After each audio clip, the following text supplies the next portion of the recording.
Let's just start with the 1MDB first. Now you know that 1MDB is a strategic investment fund. It is not really an investment fund per se, in the sense that there's excess money in the government, and the government gave them, a couple of billion to spend.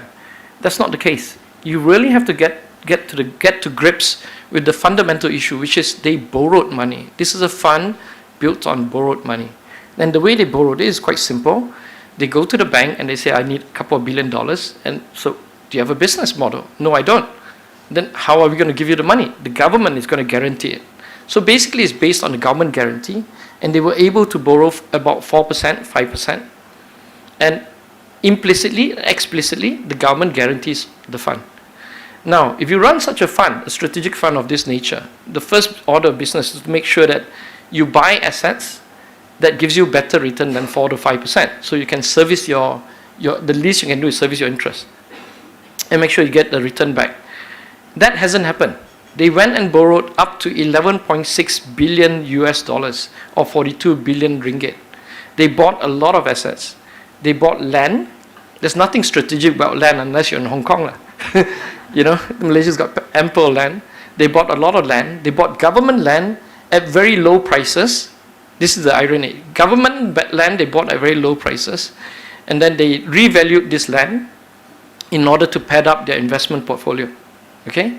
But when they come to buying land from private citizens or private individuals, they paid 2 times or 3 times market rate. They also went to buy the power plants, independent power plants, right, in Malaysia. They bought 2, but they were very old. These power plants had like 3 to 4 years left in their lifespan. And most power plants last for 21 years, which is basically the power purchasing agreement. So they bought very old power plants. They paid double for that. All these are available online, not from bloggers and stuff. You can actually read all the financial reports from companies that covered this issue. Now, so they bought land and they bought power plants. The rest, we don't know what they bought.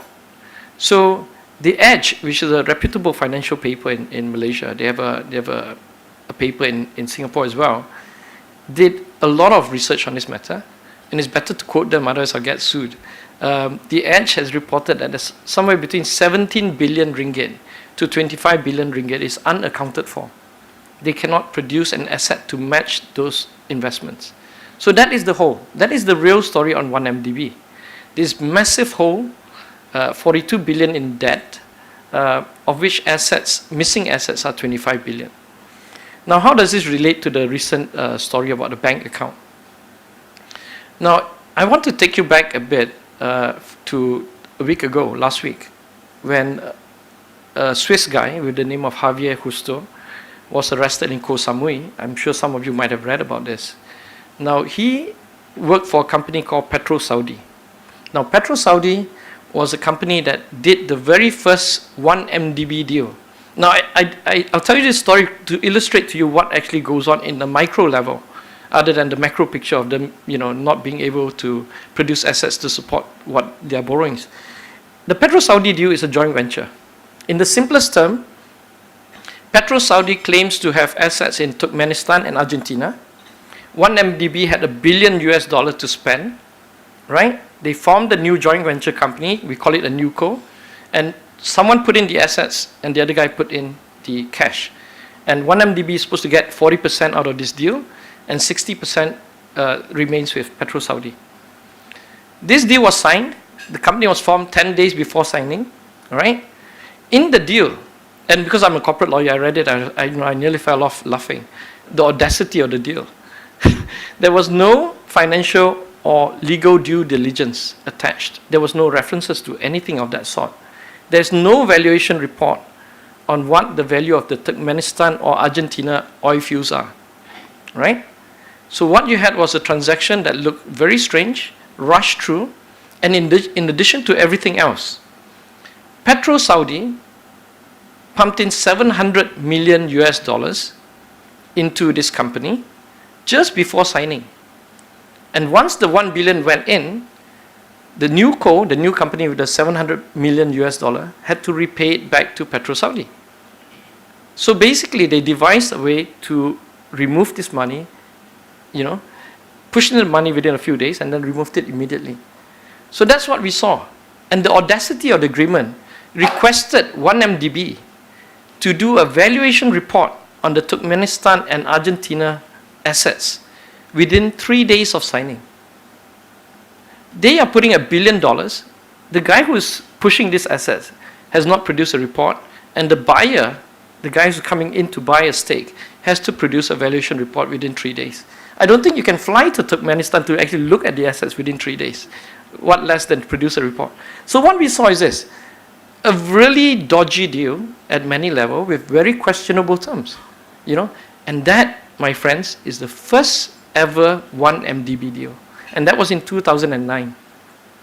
What has occurred since then, we have no idea. We know about the land deals, we know about the power plants. What the rest of it, the 25 billion question mark, the 17 billion to 25 billion question mark, remains unknown. Now, let's fast forward now to Javier's arrest. As I said earlier, this director of Petro Saudi. Now he's been, the news has been covering him as an opportunistic blackmailer that is trying to blackmail Petro Saudi for another 10 million ringgit. His severance pay to leave Petro Saudi was 15 million ringgit. That's quite substantial. On current exchange rate is about $3 million US. He was paid to leave the company. Now, the story is Javier then took this bunch of documents and gave it to Sarawak Report. And Sarawak Report has been giving these documents to other reporters. And in the latest issue, Sarawak Report worked with the Asian Wall Street Journal on the expose. Now, Sarawak Report is run by a really tenacious woman. Her name is Claire Brown. She's the sister-in-law of Gordon Brown. And she lives in London, so she has no worries about being sued by the Malaysian government. So she's happily churning out reports and giving us data. And the Malaysian opposition has been relying on mostly her data to question the government in Parliament. Now, what happened is this. I was in Parliament that day, and in the middle of the minister explaining the 1MDB story to our question, a backbencher, a guy from the government party, stood up and suggested that maybe some members of Parliament from the opposition have been using bad information or wrong information and somehow has been shorting the ringgit down, causing great dissatisfaction in the community, in the business community, causing the ringgit to come down. And the guy has had the audacity to suggest that the Malaysian government start investigating us for economic sabotage. I mean, this happened in Parliament. I was just so surprised. The government has lost a bunch of money, billions, right? And for us, who are the critics, who get information from Sarawak Report and start questioning in Parliament, now we could be under investigation very soon. And sure enough, after 6 days after this guy said this, Parliament session ended, Javier was arrested.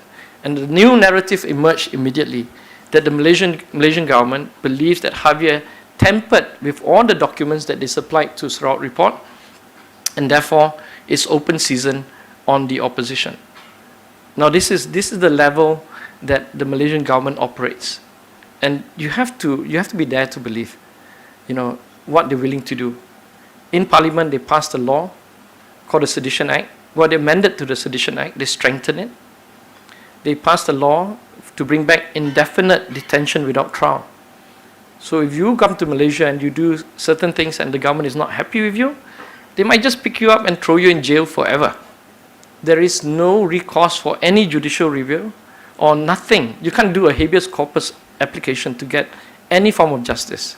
It's like an episode in Kafka or something, a book from Kafka. You just get into there and you don't know what to do, right? Now this is a government that practices this. So this is where the issue on 1MDB, it's been revealed that 700 million went into a bank account linked to the Prime Minister.